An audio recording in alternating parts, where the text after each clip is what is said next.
Hello, this is National Chessmaster Coach Bill. I'm here at chess.com and I'm going to make a video on the simultaneous given by FIDE Master Christian Adler. And he's going to, looks like he's playing a number of games. 3, 4, 5, 6, 8, 9, 10 today. These occur every Saturday at chess.com. Anyway, let's take a look at these games.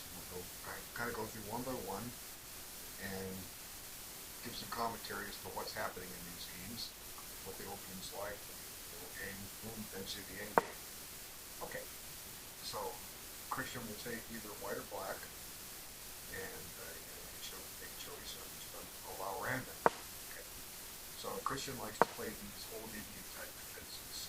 Against c4, he will play e5, but now white cleverly avoids that line. Very interesting. So he just continues, and now the game looks pretty much dead even. And now here he retreats because he's saying to white, if you want to take this, you can let me open the ph file. So now he decides he'll take because even though he's lost the tempo, this getting white some double pawns. That of course is double edged. Why? Well, let's think about it. Number one, white gets to open c file. Okay. Two, white's pawns have a decent influence in the center. Okay. And 5 squares, color them in. Those squares are booby trapped. Black can't put pieces on. What else is? Meanwhile, black is like controlling 2 squares. So we'll call the position even. And both sides are carefully developing their pieces. So, we have to look and say, not much is going on here, but after doing enough of these simuls, Christian is a very resourceful player. And we'll find things here. Now, let's back up. There's a point I want to make. I was talking about your OPAP open C file, and is that really important here? Possibly. This pawn advance has been restrained. Um, Trying to make a point here. This kind of unprotects d4 a little bit, that Christian is able to really take advantage of that chit. But both sides need to complete their development. They'll dictate what happens. It's now too early to advance one of these pawns again. They're doing a good job in the center. Let's color the squares in that white pawns control. Doesn't look bad. And the black pawns control. You just take away 1 square. Oops, didn't work. Okay, so looks like center control is about even, but white has a bit of space. Okay, so now white chooses to lose the tempo to put the pressure on this square. Maybe he plans to bring the knight up. So black has some interesting plays. If he considers this a threat, of course he can move the knight. Now black might play rook here. The idea that j9 c4, knight f8. Black can consider playing d5 to keep the knight out. Okay, that would lead to c6. Black can consider d5. See what he does. It's a very interesting choice. He plays queen c7. That protects the advance. Now, if white goes on the c file, this c pawn is going to be split pin. These are things to look for when you're trying to set your pieces up. Okay, now comes the tension. Now that permanently weakens this one, so this may or may not be a good move. I would say simply knight d5. No, I don't like e5 at all. Knight d5 looks like a strong move because if pawn takes, bishop takes, queen takes, the knight is permanently blockading on d5, and these pawns will isolate. Now, it does weaken the 7 square a little bit, but white has to work to get up an attack on that. Meanwhile, black can always swing his rook over and come back. So taking doesn't seem to be the right choice, but knight e5 seems to be the actually what I think goes here. Okay, well, So this is all researchable moves. These pawns remain weak. He just doesn't have the blockade on E5. Okay, so now more pressure. Now this pawn is defensively pinned.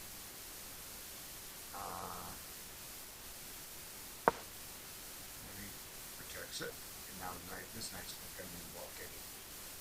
Now he doesn't have an option to bring a knight over here, as I was mentioning. But you know, the game is definitely entertaining. Now here's the speed that I was considering. You have to watch out for that. So goes this. Now I don't know. This looks intriguing. My first question is, can he take this? And that's before we play Queen H5, we have to answer it ourselves. So let's consider it for a moment. Okay, if pawn takes, it does open at the H file. White might have some attacking chances with rook here and rook here. So it could be a little tricky. But there's no rule that says that black has to take this knight. What if black goes and does something else? When I was a younger player and not all the experience, I used to play a lot of these type moves. I consider them my version of poke chess. In other words, I hope my opponent takes my knight. Dan Heisman has an excellent term called poke chess, and you can find that for you if you follow his teaching. Won't go wrong if you do.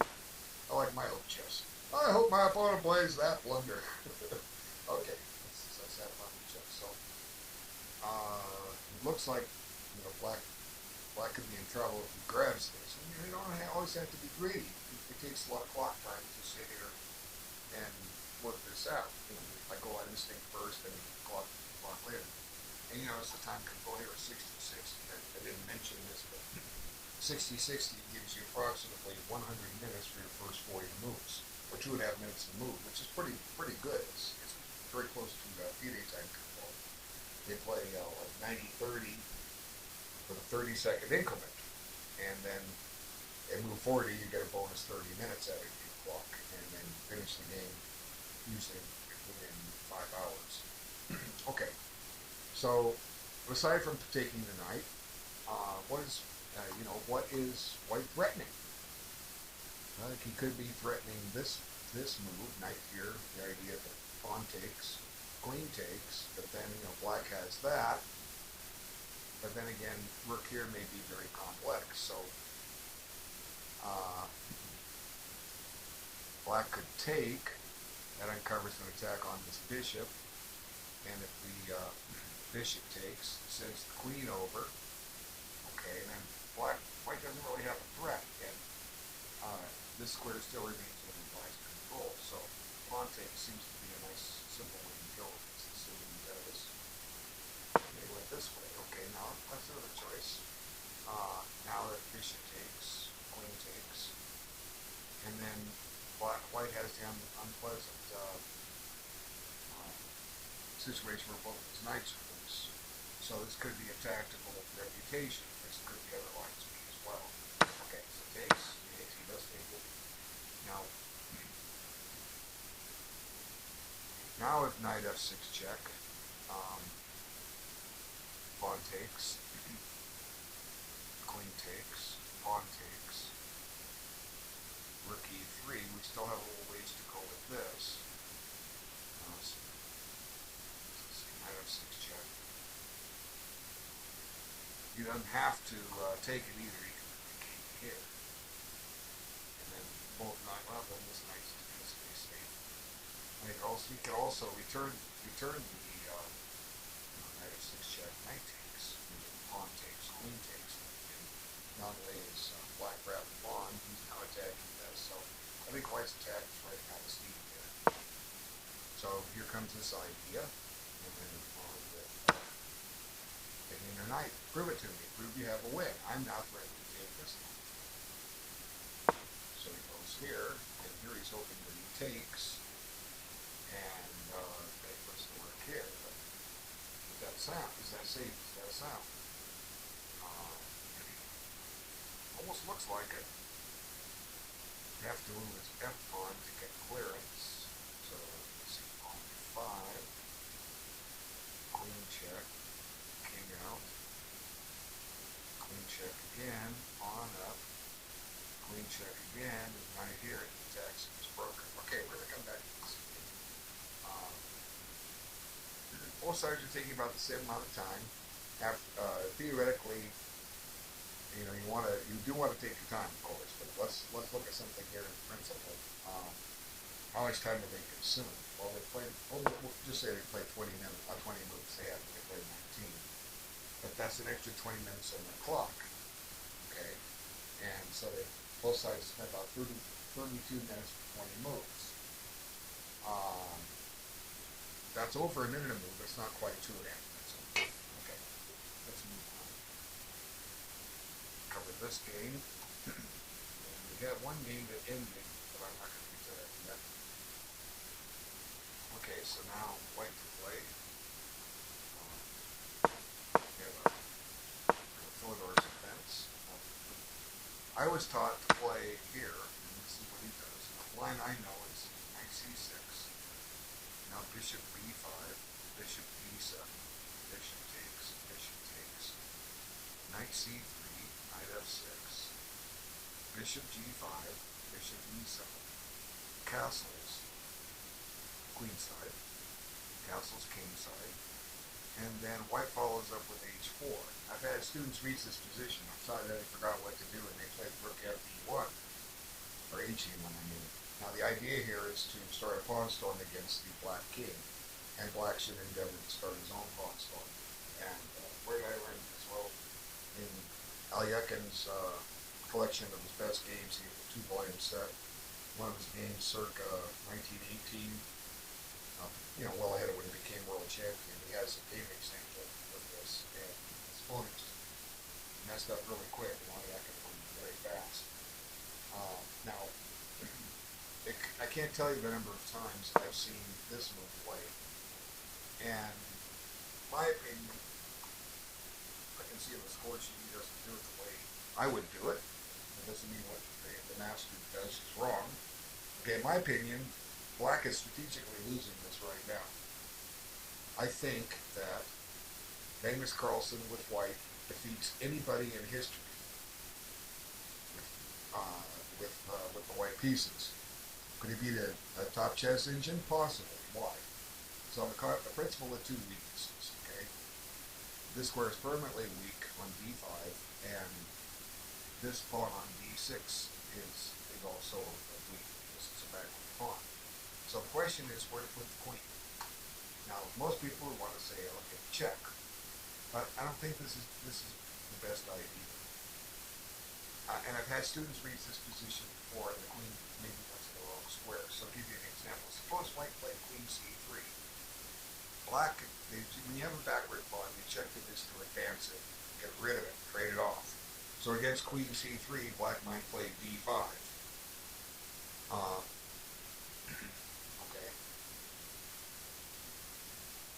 Then after if pawn takes and queen takes, black has rid himself of his two weaknesses. Now, these three squares shut a bishop in, so surprisingly the best move is queen d1. Now this is my opinion. Let's see how it plays out. Okay, now here he's going to trade out. So if this is an improvement over my idea, I'm going to be the first one to say great idea. So here we're willing to trade off a bishop, but we take away a piece that might back up d5, and we eliminate a piece which might support d5. So it's certainly a reasonable move, but this move advances the black queen. So now where's he going to put his queen? And he does pick exactly my idea. The difference is white's where bishops are going. Okay, makes sense. I think we're both right. And now we have to make sure that this is technically not safe for him. Well, he does step into a pin. Let's see. D5. Right here. I don't know. He might be able to get away with that. What am I missing? Knight takes. We could put the queen up here.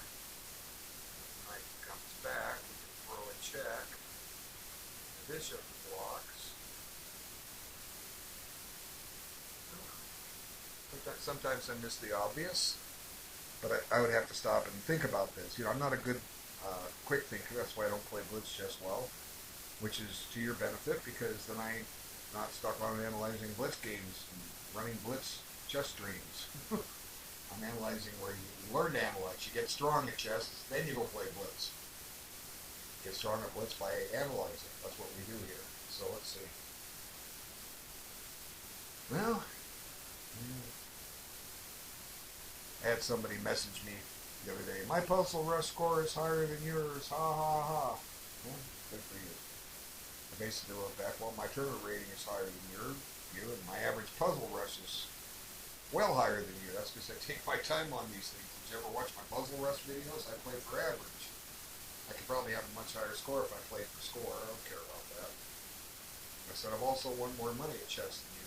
So, learn humility. Learn how to play chess first. Okay. I had fun. I love to do chess.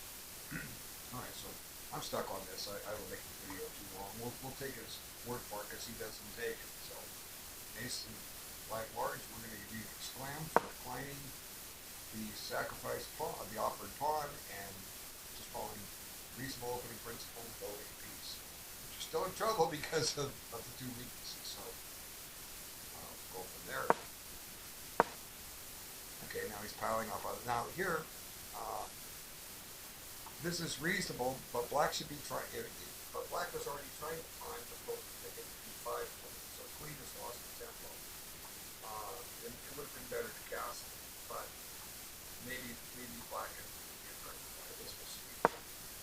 And look at that. That changes my whole outlook on the position. Am I right? Am I wrong? Well, who knows? But after this exchange comes up, White is eliminated. White is eliminated. White has allowed Black to eliminate his two weaknesses. So that's why I would have kept playing to the square D5 right out of the open. I would have dealt this bishop to C4 and just refocused on restraining this. So what does Black do? He ignores it. Okay, well, he could take it. His weaknesses are gone. White gains a tempo on the queen. So White has a little lead in development. Black's got rid of his two weaknesses. So I'll go on a limb and say that if Black takes this pawn, let me rephrase that. If Black is Magnus Carlsen and takes that pawn, he doesn't lose to anybody in history with Black. That's been kind of like my new way of sometimes evaluating position. But I could be wrong. Who's the first one to tell me?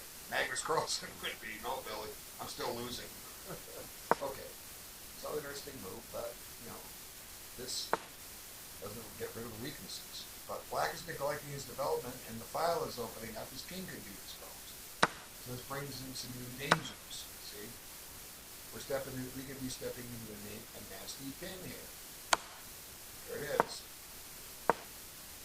So, but Black has eliminated his weaknesses. Does White have enough development to compensate? There comes that. Okay. Now we're setting up potential discoveries. So White's gaining some territory here. You have to move over here. The king is still stuck in the center. There's an attack down here, but that may be meaningless. Now attack and defend. Attacks the queen, defends the pawn, opens up the file. Pin is on. Okay, that queen's getting misplaced. Uh-oh. We've got trouble afloat. There's a mate threat. Okay, defends. Oh, wow. So White's getting a lot of initiative here. This is a little trick. If takes, I'm going to play a check. And since your bishop is pinned, I'm going to steal your queen. So I'm going to get out of there. I should have been thinking about that earlier. Instead of going, let's back this up. It's a critical point. See, Black had the opportunity to castle right here. Instead went pawn hunting when he's behind, his king is not safe. So there's a good lesson for you right there. Okay. Skip forward.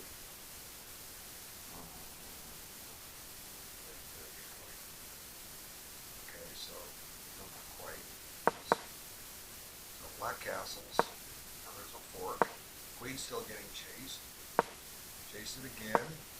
Counterattack the queen. Now this is loose. This is loose. This is loose. This can only favor white.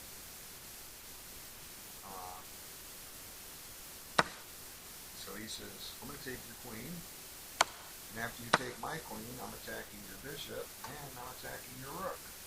So, this might be black's best move here.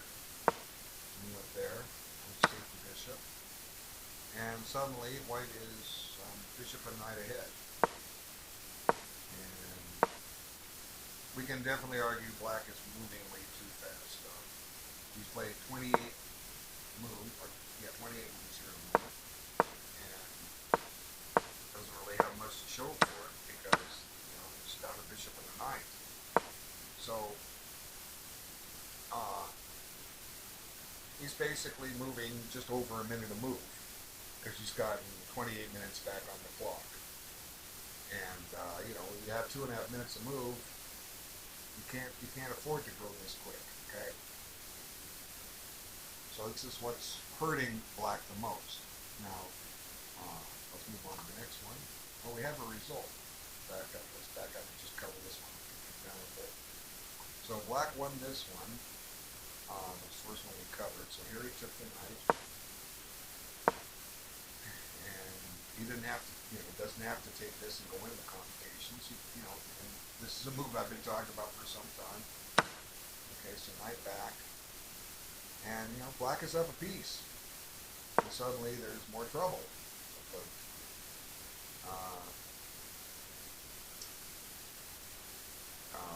White's game is over. I mean, he's losing. He plays another hope move. I hope I can mate you next move. But, surprise, there's a check. And no matter where the white king goes, the rook falls with check. And then the queen falls. So, kind of self-destructive. You had a good, reasonable position there, but strategically, you had control of the center. Okay, it was too early to make this break because of the weakness of creativity. Okay, let's go on to the other one. Okay, so well played by the master, and IT Papinger played the Caro-Kann. Now we have the exchange. Now, this is theoretically a mistake. Mainline theory is knight c6. And after c3, black can play. The main lines are knight f6 or queen c7. Surprisingly, queen c7 has a pretty good reputation on the database, so I was amazed that white's winning percentage is like under 40%. That doesn't seem real. But e6 is playable. But black's objective in a lot of Caro-Kann variations is to trade these bishops off. It has similarities to the French defense where black accepts a bad light squared bishop.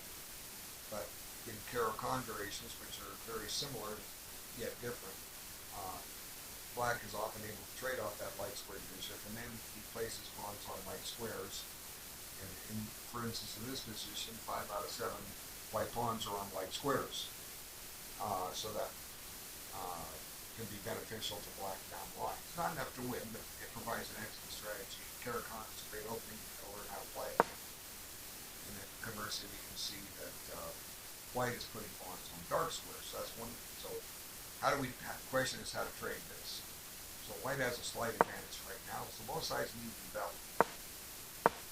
And they're doing that now. I might not have put this here, even though it's aggressive, because eventually this bishop can come to g5, and then there's going to be a normal pin.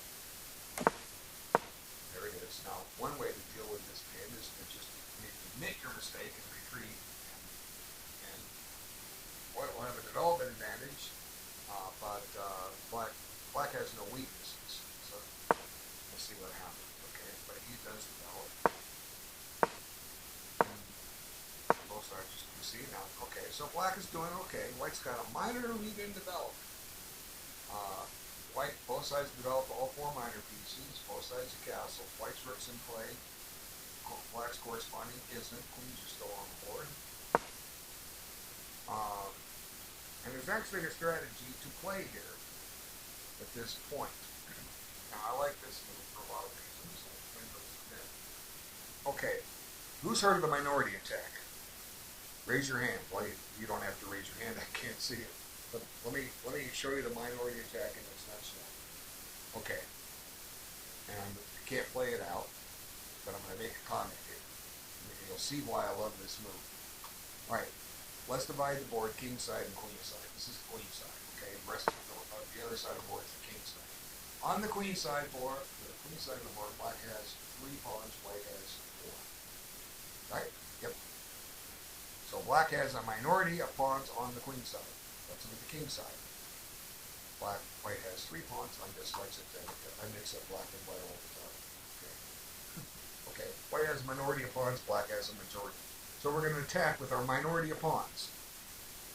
Now here's the minority attack in a nutshell. Black needs to prepare this move. White needs to prepare that move. That's your minority attack. Now, why do you need to prepare those moves? Well, real simple. You get both those moves in. If white takes, white now has an isolated queen pawn. That's one weakness. That's a start for black to try to win the game. Because you're putting on one weakness. If white doesn't take, black takes on c3. If white recaptures with a piece, his pawn on d4 is isolated. He takes back with the pawn. We have a backward pawn on the open file. One weakness created. Now, conversely, when white does the same thing and advances his minority attack, if black takes the pawn, black has an isolated queen pawn. If black doesn't take the pawn, white takes the pawn. He takes back with the piece. We have an isolated queen pawn. He takes back with the pawn. We have a backward pawn on the open file. So now we can answer the question, almost ready to answer the question. That's why I like this one, because put the bishop here and keep the rook out of here to advance this pawn. Huh? How about that, huh? So we've got a perfect middle game. You say, what do I do now? Well, there's your strategy. Figure out how to make it work. Okay, find moves that advance that plan. Now here's the remarkable thing. Now the minority attack can appear with colors reversed in the queen's camp white exchange variation. In that case, white's the one doing it. Queen side pawn majority. Queen side pawn minority attack. Okay. So it's been my experience in games between amateurs. One of 3 things happens. In case 1, A, neither side does the minority attack. And when either side does the minority attack, the game is decided by a blunder in some other part of the board. Okay? Every time, every game I have seen where one side did the minority attack and the other side didn't, guess what? The side who did the minority attack won the game every time. I've had students get the minority attack all set up, ready to play, and they don't play it. We go over the game afterwards. I said, why didn't you play the minority attack? Oh, oops. I hate this. I've been logged off for automatically for inactivity. Well, we're going to miss one game, this weird draw, and it's over, and I got to log back in. I keep forgetting about this stupid rule. Oh, okay. Get back here. Okay. Oh, I'm not inactive, okay? I'm busy, very active. So let's get back in here. Oh, so frustrating. Chess.com, I love you to death, but why do you keep thinking we're not active when we're active? Okay.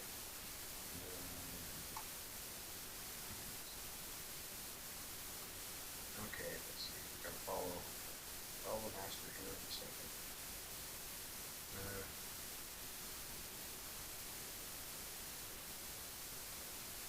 Everyone was getting good, and I had an explanation of what I was doing. Okay, let's see. Where's my option? No, I don't want this. I mean, it's the same game. I'm trying to follow him, not just look at one game. Okay. Sorry.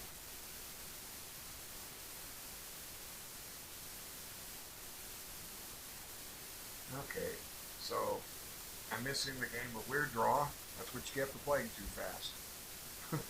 Maybe I'll take a break at some point, and we'll try to find that game too. Okay, so this is the same game. It's gone a long way since my explanation. Let's come back to the minority attack. No, that's the one we want. Okay, it's this one. Okay. Okay, let's back it up.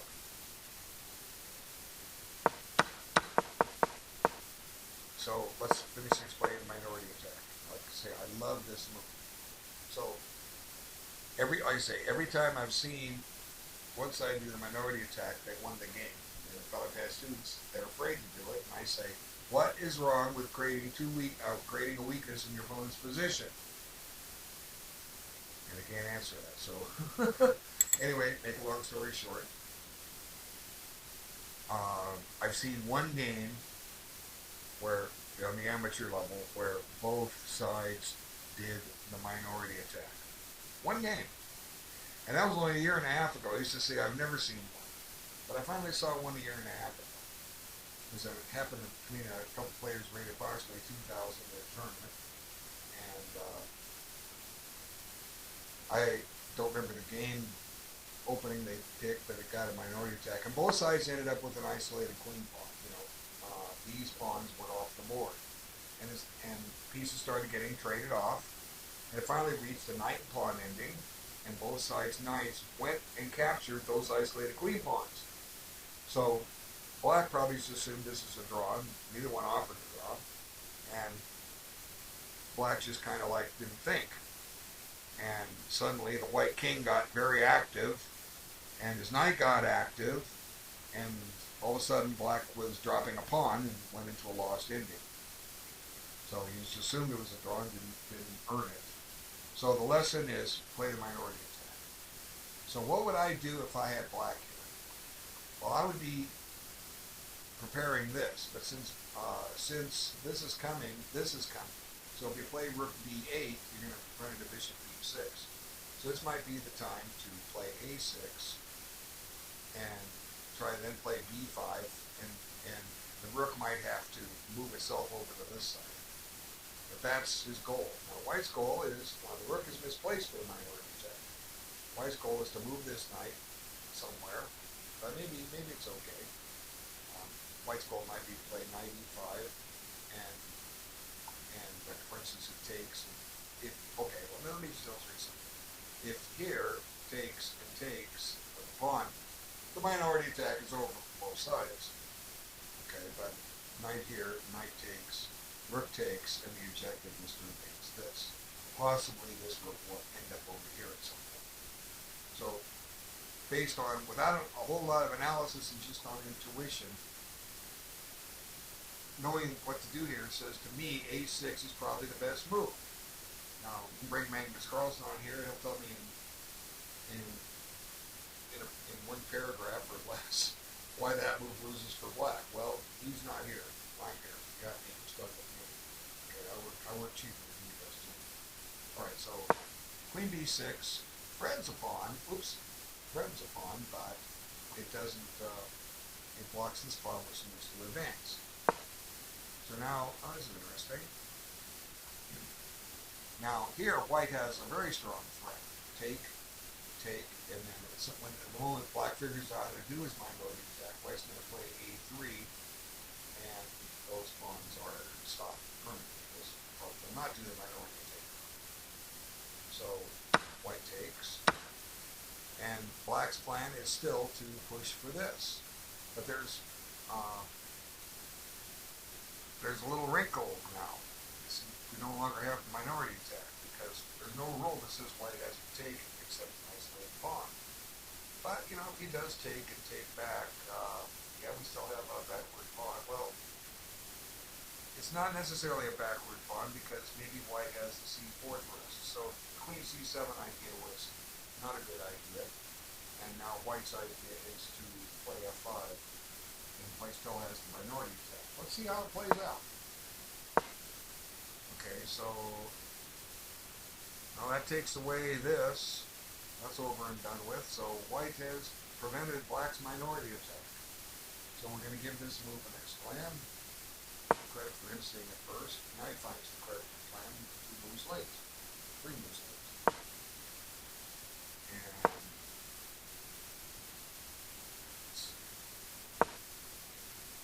is eyeballing this square from the knight. Minority attack is still on for white. Now, if you're black here, you say, hey, I'm doing great. I've got the two bishops, okay? White has two sets of double pawns. And those H-files, extra H-files he has just aren't that good. Well, I still like White's chances here because of the minority attack. Let's see what happens. Am I right? Am I wrong? Okay, that's a very good move. It slows down the minority attack. Now White will have to advance this pawn up to get it in. Okay, so we got a threat there. And here's this bad bishop. So, probably the best... Let's see. We want him to take it, but it's not protected. And this is attacked. So we might have to play this and live with it and make White prove something. But here, Black trades off his good bishop. So, one thing Black had in this position was a very good bishop. Okay, it's covering the dark squares nicely. This bishop is garbage. So, bring the bishop back here, and then, well, you can't, you just can't get rid of this knight. This knight is too strong. So White's playing, even though White has the minority attack, he's strengthening his position before he does it. So, he's Christian Impler is playing this perfectly. Okay? Playing it better than I've explained because minority attack hasn't gone away, but who knows, maybe he doesn't even need it now. I don't know, we'll see what happens. So takes, and this is a horrible piece. How are you going to trade this off? Well, maybe you can try to go here and bring it here. Maybe. Now, see that. Now b4. Now this unnecessarily starts weakening the kingside position. We had to find a way to get this active. So knight a7 seemed to be the only hope. But this weakens the g6 square, and these pawns can become weak in the edge lane. So he's getting ready for the minority attack at some point. Alright, so just game time. So these sides doing the minority attack. Well, we'll come back and revisit this. Okay, let's go on to another game. Oh, let me back up one second. Black is doing a great job with his clock. Okay, he's taking his time. He spent 29 minutes, got a bonus to 23, he's taken 52 minutes on 23 moves. That's outstanding. Now, it doesn't matter you don't know the strategy. We're here teaching you. And you know what to do against Christian next time. Okay, well, that's a nice piece. Still going to have the minority attack. Well, let's see. That does slow down the minority attack, but maybe I'm wrong. But White has a nice position on the queen side. It's just going to a different side of the board now. He's going to make that thing a weakness. Okay. So let's go on to the next one. White's up the exchange. How did this happen? Let's find out. Okay.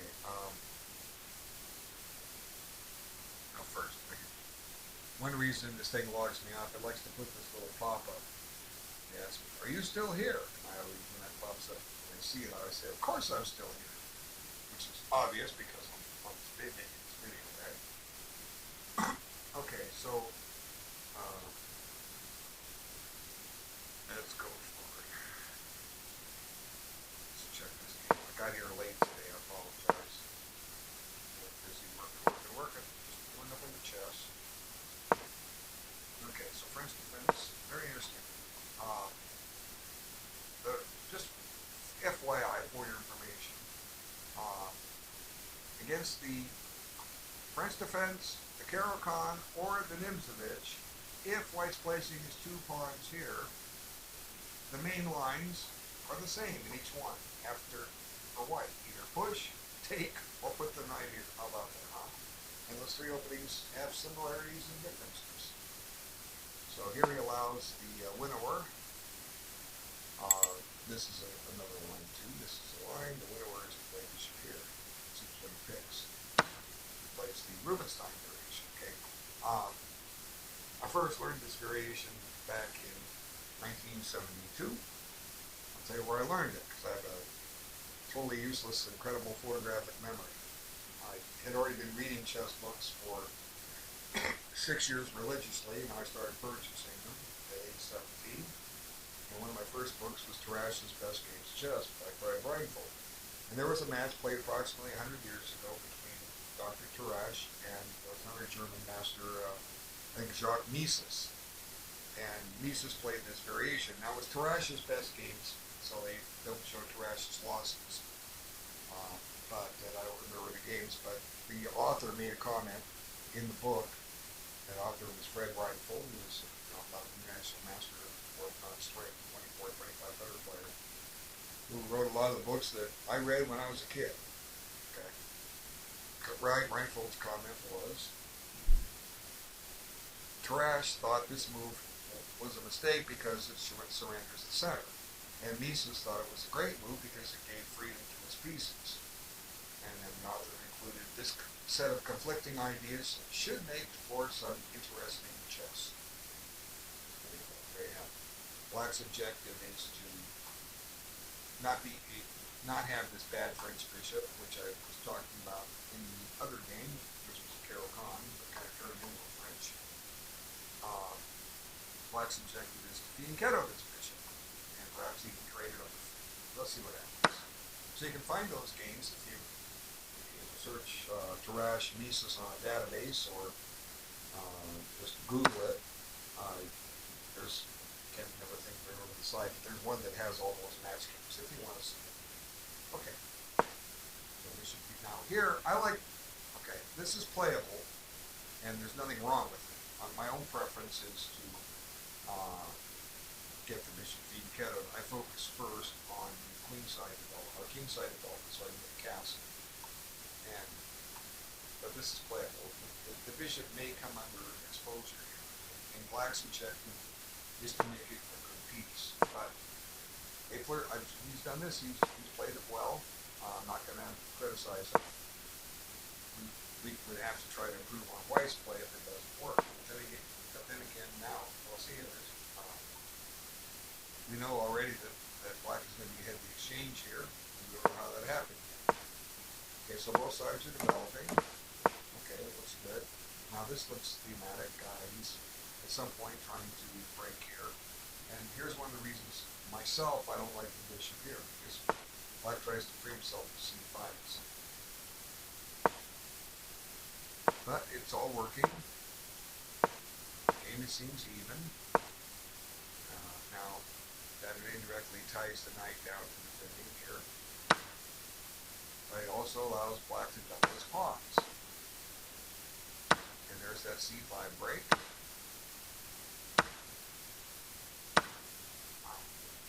So, game seems about even, but White has a permanent weakness. This bishop doesn't seem all that strong. I'm liking Black. Okay, he says, please take my bishop and uncripple my pawns. No, thank you. So here he gives up the exchange.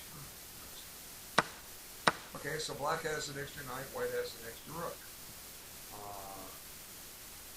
My first glance opinion is that Black does not have enough compensation here, and strategically, Magnus Carlsen's wife beats anybody in history. What is that? Are you still there? Yes, I am here. Please extend the time on these things for the commentators. Okay. Oh well. I can understand when they don't. I mean, they have to do this, or everybody would log in and stay logged in, go to sleep, and then the server will crash. So I just have to do a better job. Okay, learn to play chess a little better, I think. Need to learn anything a little better. So I like White here. Magnus Carlsen beats anybody in history with White. But it's up to Black to prove this. So now we got double pawns in the first. This is under fire. Okay, let's see what happens next. Defended. Okay, we'll counterplay down here. So this knight wants to get to this square, or this square. So at some point, Black is going to play back here. No, it goes wrong. So you're going to steal a pawn and anchor that in. Okay, so white's giving up a pawn to simplify a little bit, and maybe dissuade white, but black from attacking on the king side. So black has some compensation here, but I still think with white, Magnus Carlsen beats anybody in history. That's me. Okay, but black has got compensation. Now it shouldn't have advanced the pawn, that just creates more weaknesses. And, you know, Magnus would have his work cut out for him against Fabiano Caruana, but Magnus would win. I think. That's my first-hand opinion. Let's see. Magnus would win. I'm just looking at this, trying to see a little bit. Black has potential counterplay with the rook g8 check idea. So, white shouldn't lose. But, you know, white's playing defensive chess here. So maybe it's getting harder for Magnus to beat Fabiano Caruana here. Well, we'll see. You know, okay, we'll move on to the next game. Now here, oh my goodness, look at this. Black started with 60 minutes and now has an hour and 21 minutes. So that means he's gained 21 minutes on his clock. He's played 52 moves, and he's gained 52 minutes. So he's 52 minutes. He spent 32 minutes on 52 moves. That's too fast. And that's why he is down a knight and 3 pawns. This has caused him to move too quick. Now he had a chance to maybe play a better move had he slowed down. We're going to find that out. Now, my general rule of thumb, when you play too quick, you might want to think about this. If I'm analyzing a game of yours and you play too fast, I don't make very long video, because you got to learn a lesson. You got to learn to slow down and think. You know, here's, since you'll see this being commented on, you're playing blitz chess when you have a chance to play tournament chess. People like Christian Eichler or myself, and pick any other title player in the world you want, we did not get our titles playing blitz chess. It's impossible. FIDE doesn't grant them. National federations don't do that either. Okay? The only way we got our title is sitting down playing slow, long, time-control chess and thinking. Okay? You're not there yet. You can play blitz chess in a blitz tournament, not something like this. Wasting your time. Okay? So let's see what happens. So now I like this one. But, what I'm going to do is, I'm just going to pause this for a moment, and I'll come right back. I have a minor emergency. Okay, I'm back. Now I like this move, actually, as I was saying. This Scandinavian is a very, very interesting opening. I'm seeing it played a lot. Let's talk about it for a second before we go on. Pawn takes. If black plays knight c6, do not play c4. Black gets play c6 and gets a great game. Okay? Trust me. Look it up on your own time. We're not going to look at it here. Pawn takes, queen takes. If the main line is knight c3. The queen can come back here. That's the main line. The queen can come back to d8. Then black plays Caro-Kann style, or the more modern queen d6. All are double edged. So why do I like this move? Well, guess what? Use both black's analysis, but you have new issues. Now, black can do well here. He can go into a Caro-Kann. He can play it French, or he can push on with d4. And this is the strongest move. There is a potential repetition to this move, which I'm going to share if it happens. If it doesn't, I'm going to keep my secret. But d4 is the best move for black. Oops. Okay, well this is playable too, and you don't get to see my secret. I'll save it. So let's back this up. Play the Scandinavian against Christian Eichler, and play d4. But don't just play it blindly. Do some research. Christian, I challenge you to let them play that. Okay? Let them play it. And learn the hard way like I did. And we'll reveal more at a later date. But I love Night Scene 3 because sometimes I'll play Night Scene 3 on my first move. The Dunst opening. Dunst. I have a book on it in German if anybody's interested. It's for sale in my Video Lessons Club. Not going to be there long. Okay? Because I'm pricing that, discounting the heck out of what I got left. It's up at one price now and it's going out in a bulk price. You'll have to buy a whole lot of other books with it. But this is, I love the Dunst opening, but D4 can give it trouble. So I challenge you, Christian, to allow this to happen, and we're going to discuss this further. If you want to beat Christian Apler, you want to get a good game against Christian Apler, play D4. But do your research. The fight will continue. Let's have some fun with this. Okay, so the game's about even. And we now have, eventually white will play D4. And now black can transpose. He has a lot of options, but he can transpose into the French defense burn variation. Interesting, huh? Okay, so this is Caro-Kann style, but there's a difference. There's a big difference here. This pawn isn't here, and this pawn isn't here. That can be important. So now the best move is to delay D4 and play knight F3. Then black may be in some trouble. Huh? What? How could he be in trouble? Well, it depends if he plays this move. Okay. And that's enough as to why black could be in trouble. Some of my students know why black could be in trouble. So C6 is a blunder. Okay, this is playable. Let's see what happens. Now, let me just come back to the beginning. Right, I want to make a point. Okay, whoops. I'm going to show you. Whoops. Okay. Now, hope you have another result in. Oh, there's that annoying line still. Are you still here? Okay, let's have some fun here. I'm going to show you something.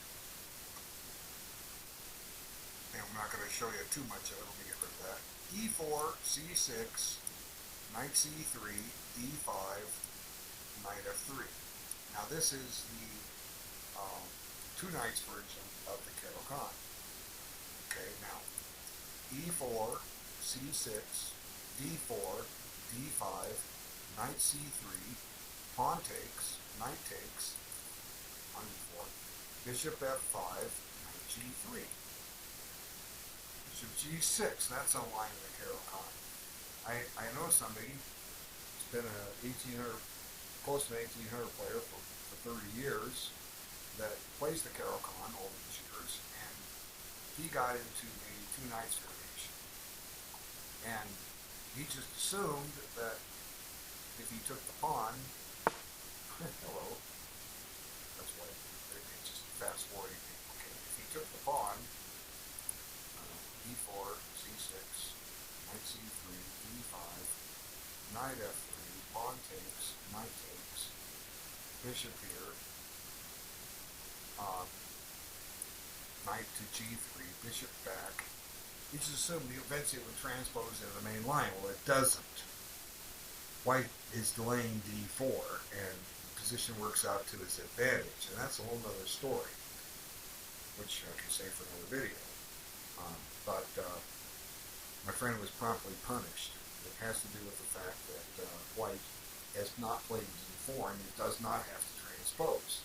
So my friend just assumed and got rolled. That's a whole other story. We'll save that one. Okay. So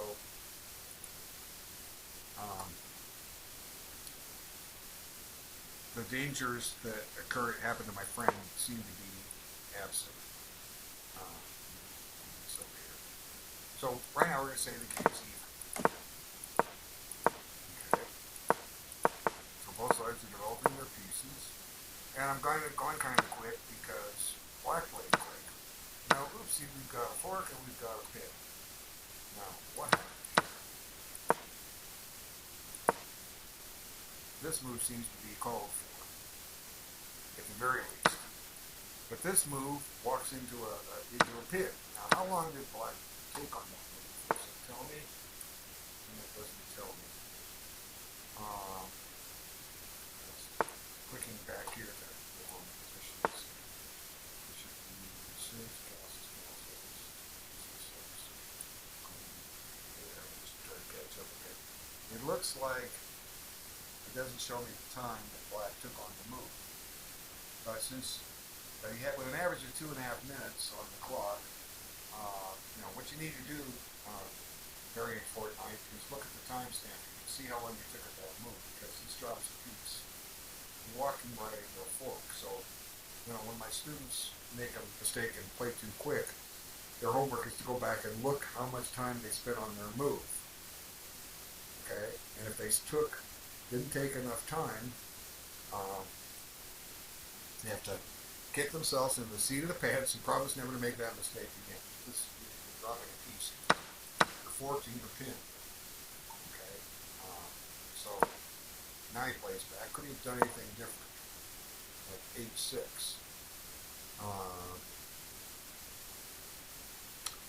Well, probably not, because if anything, black or white has bishop takes, and after pawn takes, we can go pin the bishop. So he's dropping a piece, and it's a winning game for white from here on in. And black is helping white by trading pieces. Eventually, white will reach a winning endgame.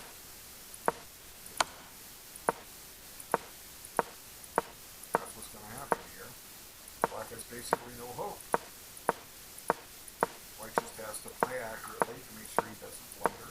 And I'm going quick without much commentary because the game's over. Okay, so I see something tactically that I would miss. That just says I'm toast.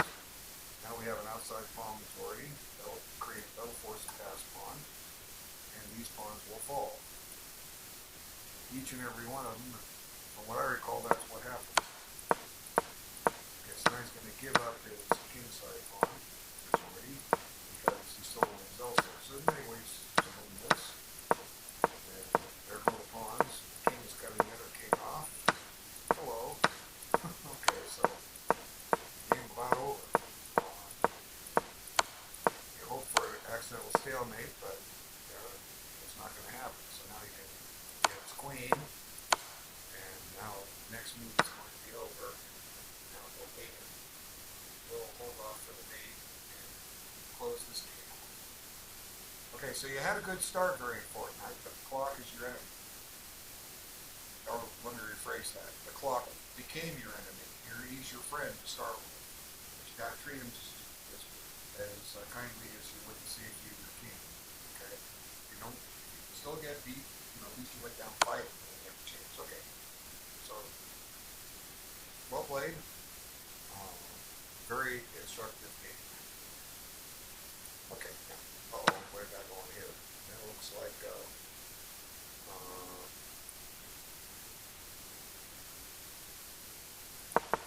black is losing. So, Christian likes to play the 4 knights. It just ended. Okay, so 46 minutes. 46 moves means each got an extra 45 minutes. Okay.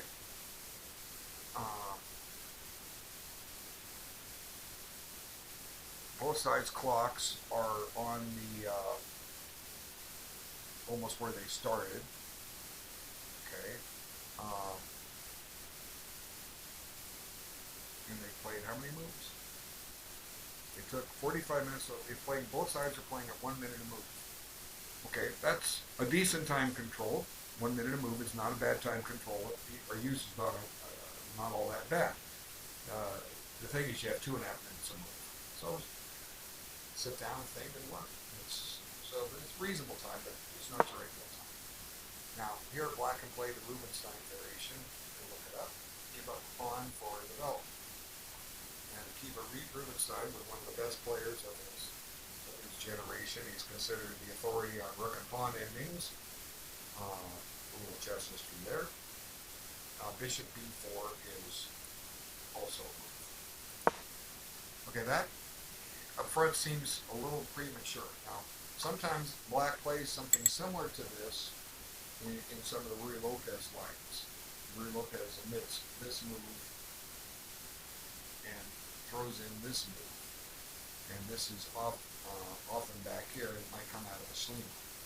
But if you think about this move for a second, I could be wrong. I don't remember all the theory, but the danger is you might run into some trouble here.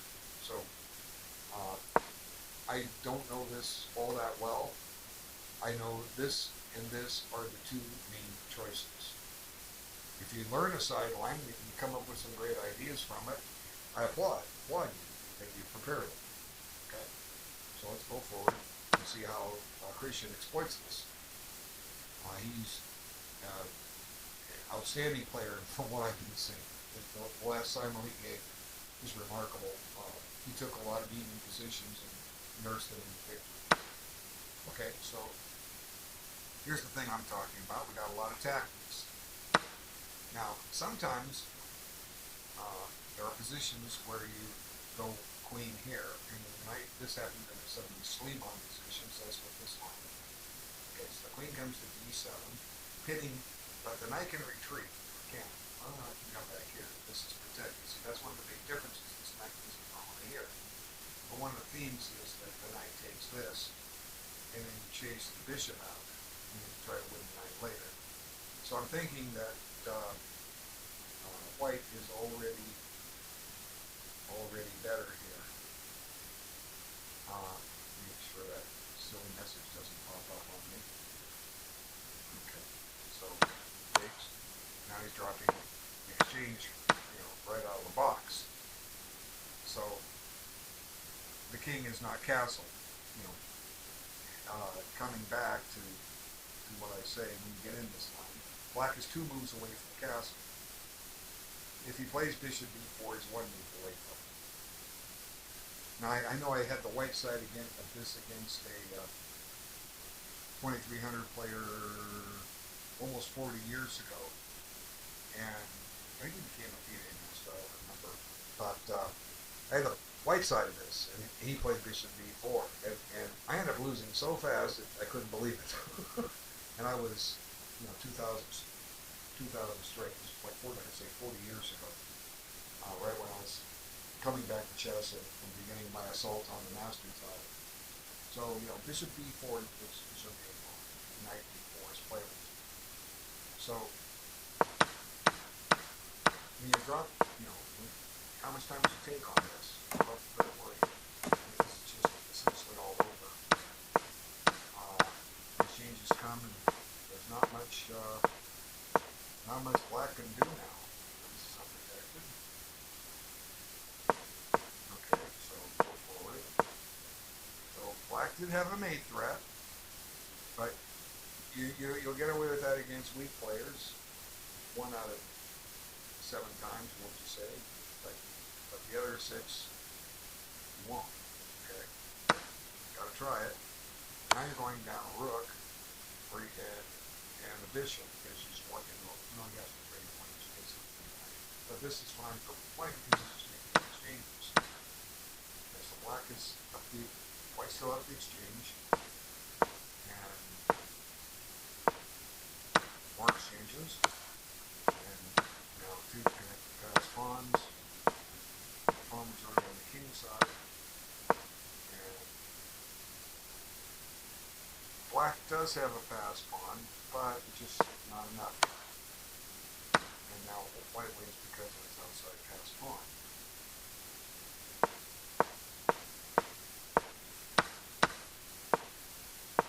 And we're going to have an outside pass pawn here and an outside pass pawn here. It's kind of like a tennis game when one player's in the center, and he's hitting the tennis ball to this side, and the guy has to run all the way over there and catch it. He hits it back, and then this guy is in the center, then he hits it to this corner. This guy has to run all the way back, and this just keeps happening until eventually the poor guy defending just can't run quick enough. He wears out. So this king can't stop both pawns. Same thing. And white just improves his position for advancing his past pawns, and here we see it. Now here, this is playable, but you can, let play this. This is black. That's my opinion. But this still wins, and it did. And, good game for white. Well played. It's useful. Black, you have the basics down. I know that. You know that. Come back and try them again next week. Okay, let's see. So what do we have left? I still have games I haven't covered. That's because I had to arrive late. Okay, learning by doing. Okay. So first impression I look here is I look at that clock and I see 1 hour and 23 minutes. So you gain 23 minutes on this clock. You play 63 moves. So you got an hour and 3 minutes back. So you spent, you're doing quite well. You're winning. Good job. Well, but, let's back up. I want to try to keep it in the opening position. But the problem is, you play 64 moves in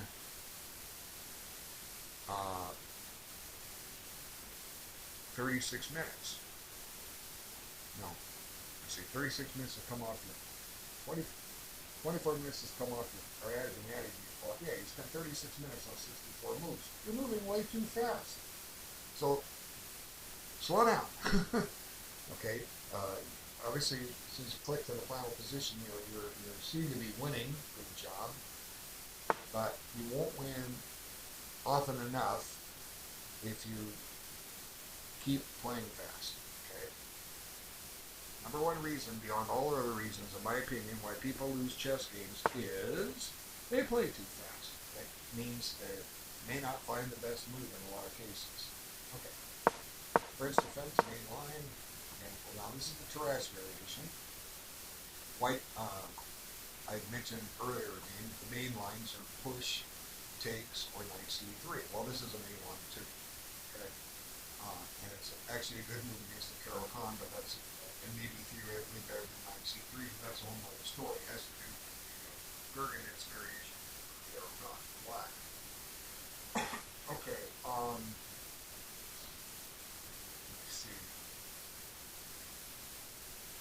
One of the things that happens for black, sometimes he'll play this c5. Now, Dr. Siegbert Tarrasch, he's been mentioned already in this video. Interesting character. Historically, he could have been as high as the tied for the third best player in history. Now, how do I justify that? Molsteinius was better. Lasker was better. Lasker defeated him soundly in a match. And the other strong player at the time was Russian Mikhail Chigorin, and they had a famous match which they played and it ended up with a draw. So we're going to call Tarrasch and Chigorin essentially equals and place them behind Tarrasch and Lasker. Now, who else was up there at that time? Well, Marshall was up and coming, but that's why I say arguably we have Tarrasch being, equal third and fourth player at the time. Okay, but Tarrasch's legacy lives on. It's kind of interesting. I just like to give a little history. Even though Tarrasch wasn't the best, he has a lot of openings named after him and variations. Even though Nimzovich wasn't the best, he has a lot of openings named after him and variations. Even though Marshall wasn't the best, he has two openings named after him. The Marshall defense, the Queen's Gambit line, the more famous Marshall attack against the Royal Lopez. So, players create their own legacy. I've seen listing debates about Fischer, and he outwit them all. Arguably, he's the greatest player in history. I can provide solid evidence why he is, and provide solid evidence why Karpov and Kasparov aren't as good as people think. That's a whole other argument. But a friend of mine said after Fischer fought the title, he said something very interesting.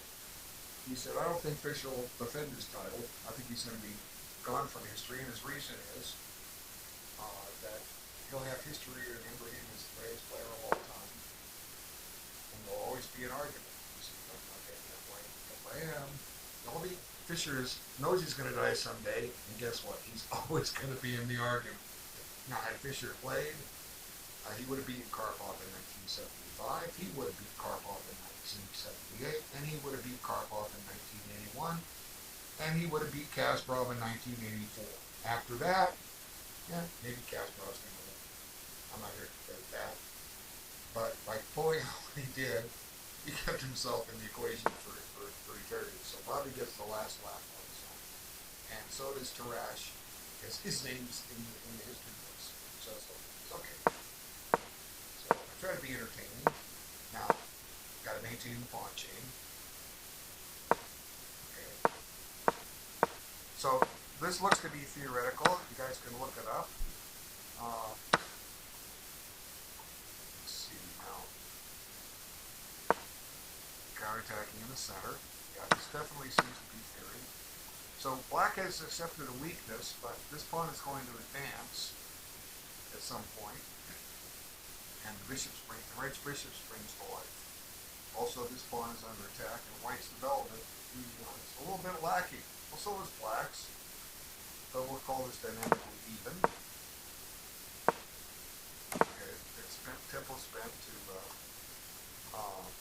keep this square out of control. But this pawn remains under a little bit of fire. White would like to develop this and get the rook over the c file, perhaps drop the bishop back to e1. Okay, so this solves the question here, but might allow black out to play here. Okay, so there's the schematic move. We're down to 2 games as I'm catching up, so we're going to get through these. Then we go forward. So, when you move fast, I slow down. Okay, this is probably more interesting than rook here, because now the rook has lateral defense. Now this is a weakness, but black has free and active play. White's still behind the development, so black's doing okay. Now we have threats down here. Gotta watch out for those. This square is under fire. So black's game is springing to life here, ladies and gentlemen. And I can take here. I can't. Knight takes. Obviously can't take that. Oh no, I didn't see this guy. I just put the pressure on. White's in trouble. I like to see these moves, but I hate to have to play them. I mean, they're rare.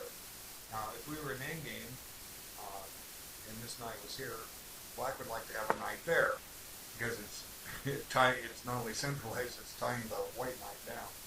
So black is better here. And now we have a mate threat. Now this square is weak. This is coming in.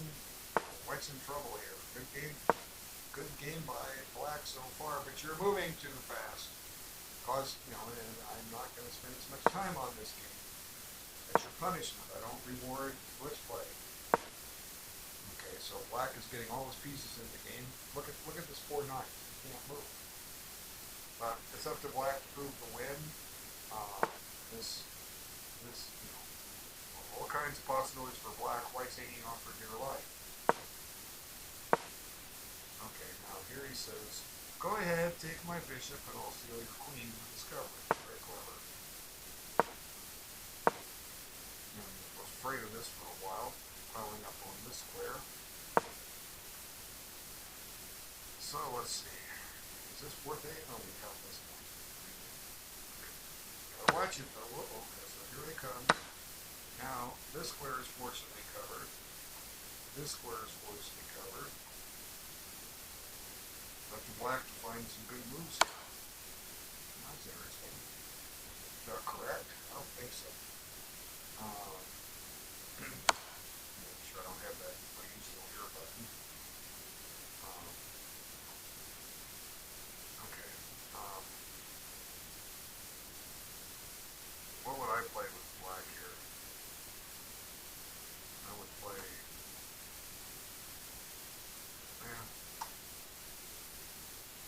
This is prevented.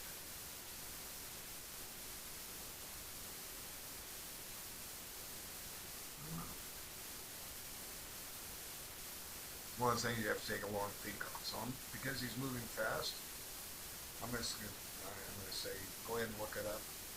But this doesn't seem right, just innocent, because that was a great night, and now White suddenly has some defensive possibilities, like he can swing this rook over, and maybe eventually this knight will come into play. We can also trade queens. Yeah, that does it. And Black's advantage is vanished. But we see that Black achieved something good here. Now he finds this move, can't take this pin. He takes here. So we still can't take because of the pin. So he defends everything. White's close to actually doing okay here. Okay, got discoveries, but the bishop has nothing to go attack. That's White's placed everything on dark squares.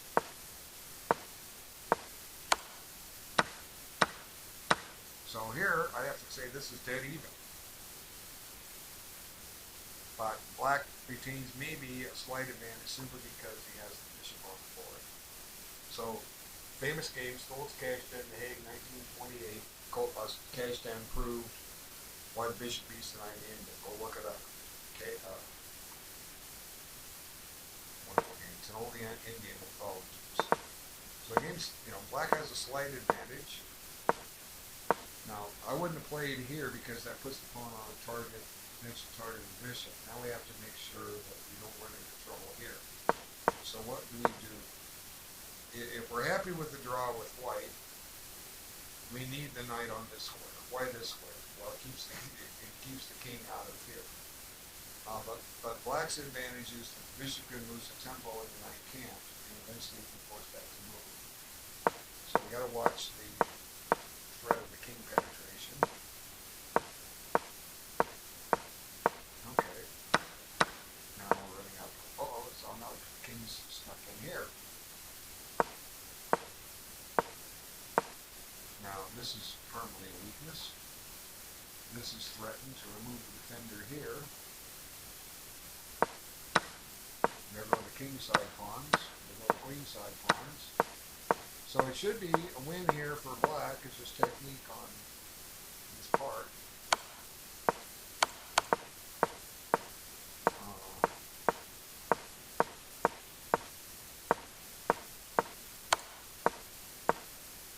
There should be a win for Black.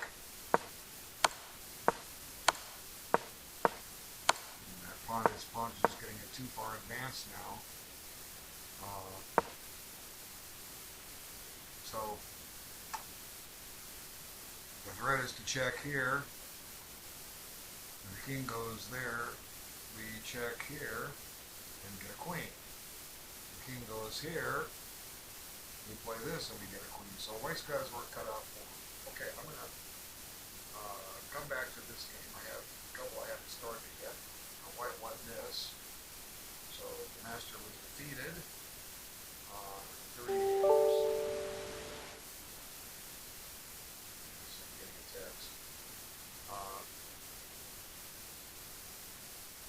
No, I'll deal with that later. I'll take another break and I get a lot of notifications. I wish I wasn't so busy, but I am. Like I said, it makes what's so fun. Life is fun. Okay, let's back up. Okay, White to play.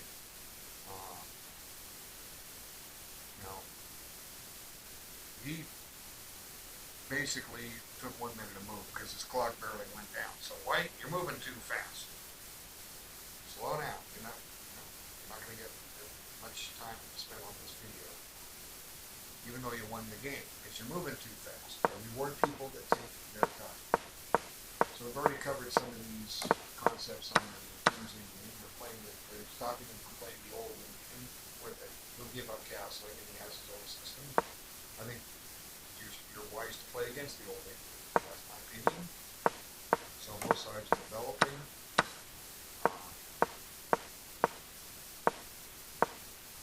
And everything looks even, but Christian is excellent at maneuvering his pieces in an even middle game. I mean, he's just outstanding. Okay, now, this is not a good bishop. This square is coming into black's control. I like black a lot here. Now this square is permanently weakened. And Zwischenzer. And yeah, I love black. Black is doing great. So white, you're in trouble because you're moving too fast. How did you win? Well, we're going to find out.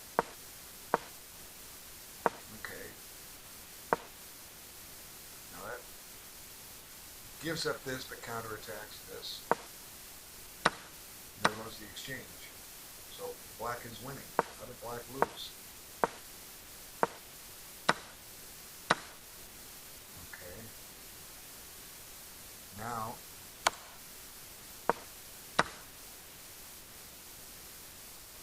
he's uncovering an attack down here.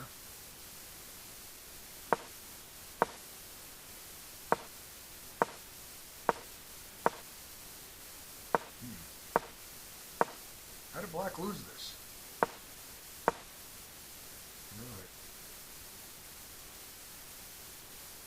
Okay, so to win, white just, you're giving back the exchange, but positionally, we just play queen f6. The two outside pass pawns trump the center pawn. Here he blunders his queen. Oops. And now, this knight is in trouble. So it's just a tactical flaw. So sometimes, we get lucky, but, had this been a regular tournament game, you would not have gotten lucky. Okay, so we're down to two playing games. One I haven't covered yet. One game. Let me cover this real quick. I'll take a little break here again. We'll go back and cover the games that have ended, and then we'll go back here. Oh, let's see. So 4 knights again. Now this is playable. Again, knight d4 is the best we're going. Let me look at the time. Okay, good job by black. I see less time on his clock. Okay, 30. That means you spent 20 minutes off your clock plus another 30. You spent 55 minutes on 35 moves. Now it's still not enough, but you're going to be rewarded with a longer commentary. So let me just, because you did take your time, so let me pause the video and I'll come back and I will devote that time to you. Okay? Let me just take a quick break and I'll be right back. Got a lot to cover. We still have wrap up or cover, and white took his time. Not as much as I would like, but we're going to reward you for taking your time. Okay, so we have the 4 knights. Playable, but not necessarily the best. Now, this is kind of like very similar to the Steinitz defense to the Ruy Lopez and may transpose into it. So we need to deal with this pin at some point. He does. Okay, so white just says, I'm going to develop. Now, black can force some exchanges here. This does give up a strong point. If black wants to get some exchanges, he can take. And after white takes, black can take back. White's slightly superior. Why? Because we define this position as semi-open. Now, semi is a prefix, which means half. And white has a half-open D file. Black has a half-open E file. Reuben Fine, who was a contender for the World Championship until World War II got in the way and declined to play in 1948 because of his profession for the title, wrote some excellent chess books. One was The Middle Game in Chess, and he goes into detail explaining why the semi-open position is favorable for white. I'll say find the book, read it. It's an English descriptive notation. I read it when I was in high school. White controls these center squares, black controls these. White has a little more space, white's better, but this should equalize. Probably nothing wrong with this move. White's going to preserve the advantage of the first move in this variation. Okay, so black is doing everything correct, he's developing, and I do believe this is the correct capture. Let's keep the bishop pair on the board. Black now has a light squared bishop. Okay, so all white's doing is developing. Now this wasn't necessary. I call this the internet defense. That's my name for it. Let me explain. I already have a video up on this. Uh, in some positions, we push our rook pawns. Okay, there are many book positions where this is critical that you do this. The Sicilian Najdorf is the defining uh, example of this. But no master recommends just arbitrarily, pushing your pawns. Now, what I've determined is that they push these pawns to prevent bishops and knights coming to these squares, because knights will deliver forks and bishops will pin knights. But in this case, let's back this up. The fact that white might put his bishop here doesn't do him any good. And the reason is because this pawn controls d5. Okay? So we want to play some logical chess here. Now, black does have a weakness, but he has compensation. He has an isolated pawn over on a7, but his double pawns give him equality here.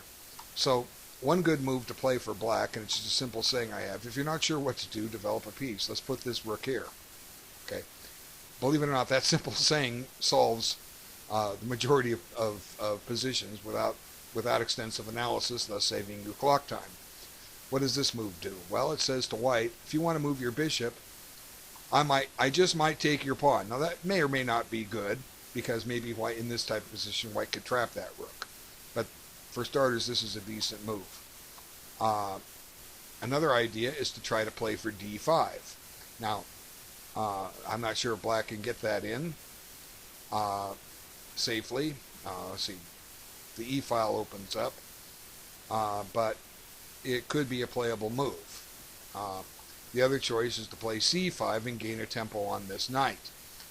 Now, this also lets this bishop get to a more active square, okay, and it puts pressure down here. So in this position, you can sit down and analyze this, and you should, because this, don't just go on what I'm saying. Let's go with some strategies. This move puts the question to this bishop about this pawn. Who knows? We always ask the question, what's white going to do? We don't know. He might play b3. Now you've improved your rook. Now, yeah, you weakened this, but is white attacking it? No, not yet. Okay.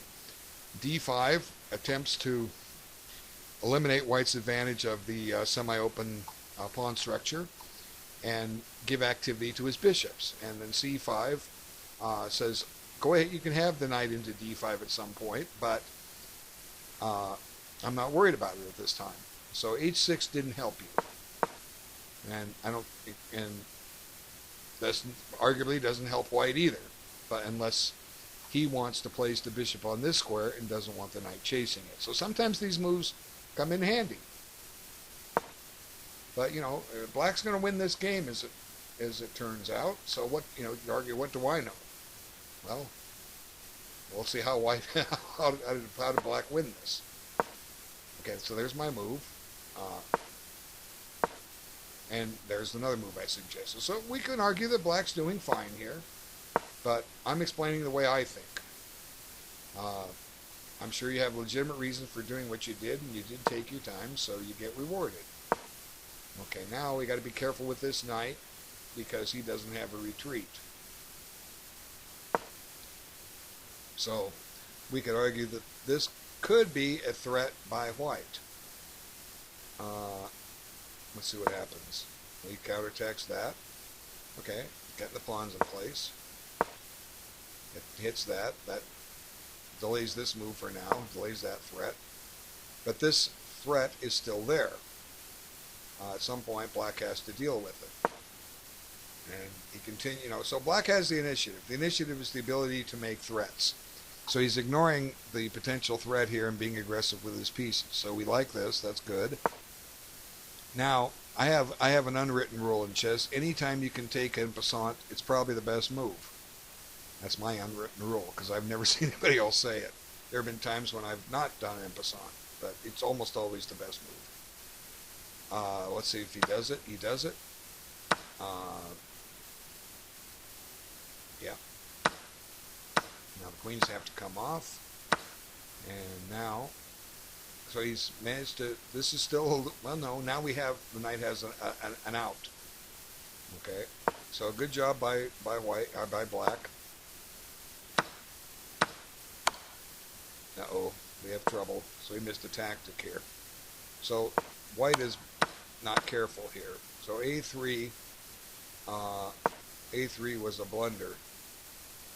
Uh, had to take this first, and the game is about even with black having the bishop. Okay, so I promised more time. Let me try to find some more. There goes a pawn. There goes a piece. Well, he dropped a piece already, but there goes another pawn. And it's just a matter of time now for black to wrap this up. And that will do it. Okay. So I promise you a little more time because you took your time. I thought your play here after your knight went here was outstanding because if I'm oops, oh, I didn't get the right place. Okay, if I'm black, I will certainly consider this move, but I have to be leery of this. And I thought you played excellently after that. My first inclination would be to bring the knight here because that's clearly safe. And now your h6 move has worked in that respect.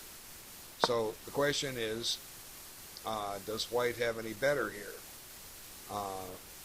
than e5? Well, this is pinned. So this is a possible move. Let's back this up further. So you have a good game going. The only blemish I see is this move. After that, I think you played outstanding chess. Okay, so good job. This is obviously the correct choice. So take my ideas and run with them. The simultaneous is now over. So let me wrap up all the games here. I'm going to close this one down and get up here. Now, white won this. So this one we knew was winning. He was getting queens and getting on board. Okay.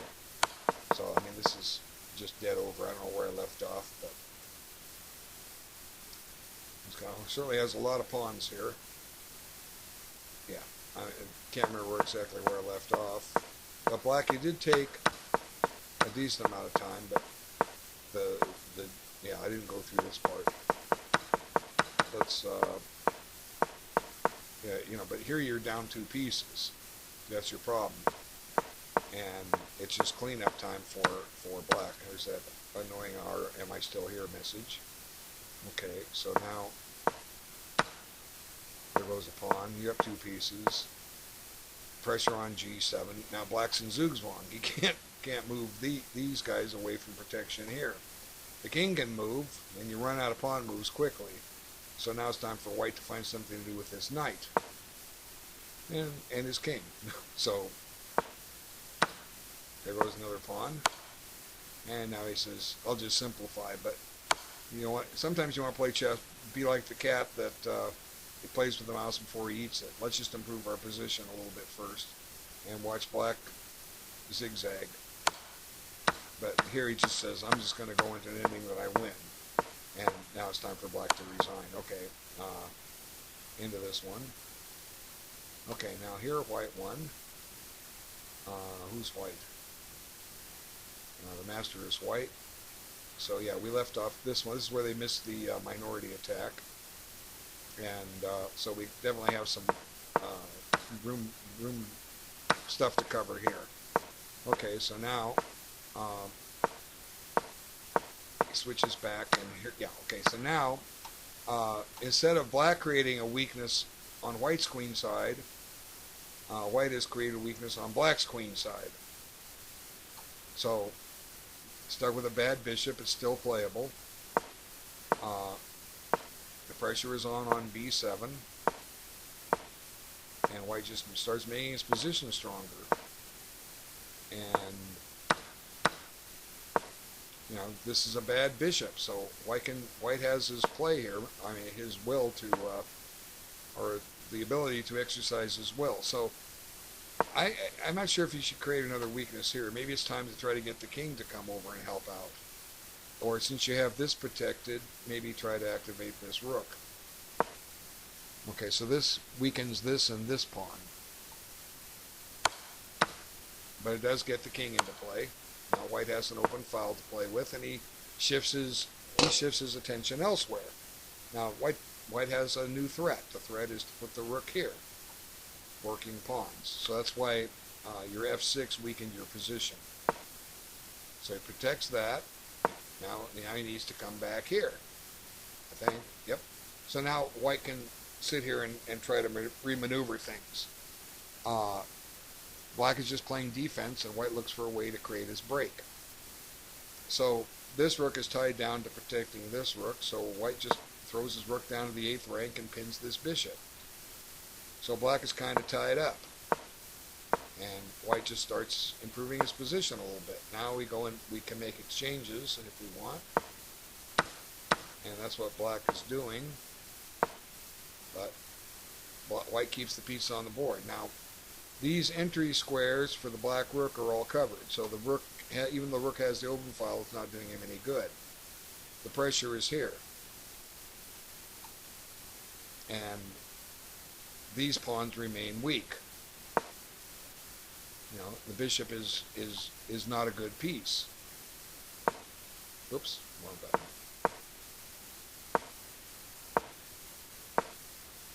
Now he's counterattacking a pawn. Maybe that's worth something. And he tries to break in the center.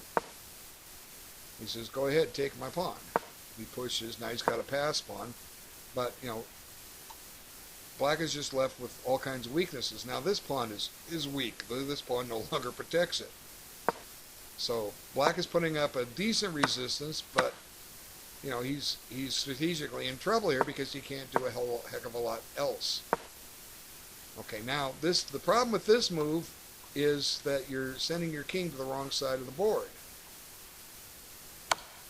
See, now this king is ready to come in and pounce at some point. It goes this way. Okay, now notice the black king can't penetrate. So white's free to reposition his king. Now here white says, I want to get rid of my double pawn and get a pass pawn on the board. And I want to undermine your defense of this pawn and make it weak. Okay, so you know, black's even in material, but he's struggling here because of all of his weak pawns. And now this just goes into a losing king and pawn ending. So black had to just keep playing defense. But then white puts his bishop here, and maybe, whoops, bishop on b3 and continues with d5. Okay, so now we're just going into losing king and pawn ending. White's pawn queens. Black's takes too long.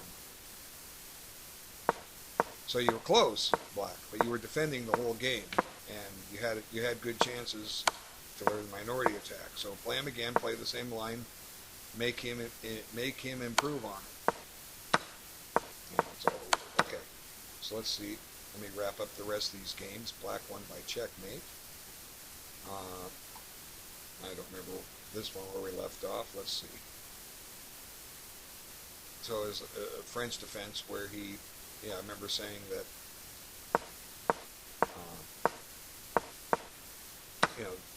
now he had, this was a game where I thought that white was winning because he was up the exchange. I was saying Magnus beats anybody. But then white got defensive here and gave up this pawn, and white's still not losing, but suddenly black is developing some counterplay. We got to watch out for stuff, and if this knight comes in, all kinds of possibilities here. Okay, now that pawn's under fire, so he chooses to give back the exchange. But now giving back the exchange just doesn't work. good job on taking your time. You had a good game, but now black should win by technique. He's only up a pawn, but uh, these guys are doubled. This is an outside pass pawn. I don't know. Maybe white's still okay, but you're playing defense, and that forces the queens off. Now we go in.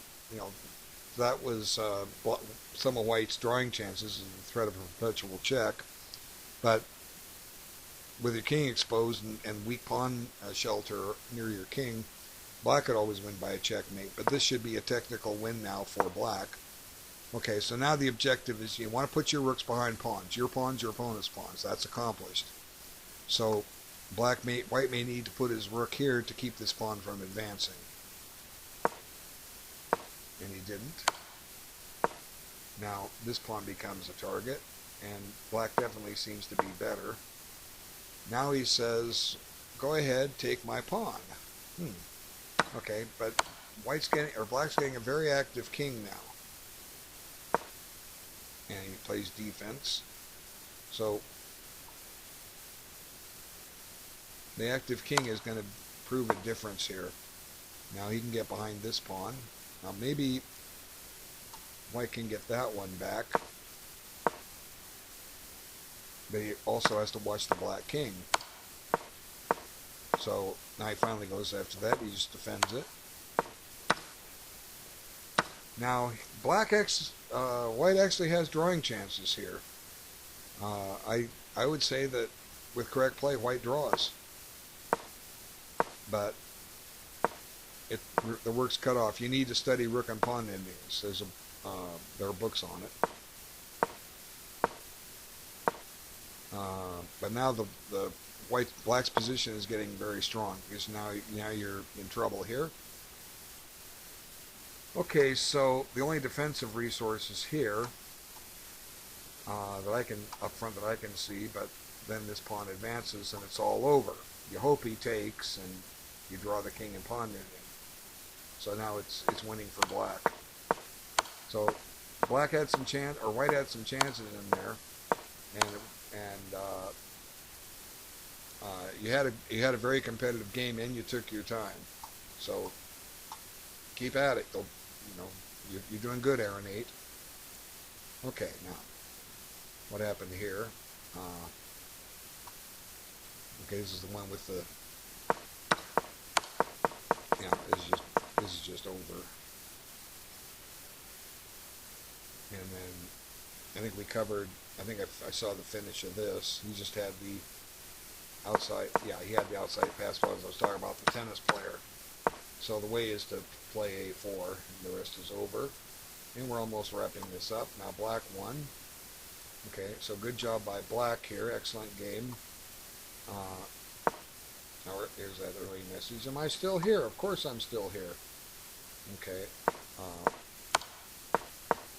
There's just too many threats by black here. Okay, so good job by learning by doing. Now we have one final one. And just move the board slightly. Oh yeah, we looked at this and he resigned. He dropped his queen. So Skiptard 1912, good job. But you were fortunate here.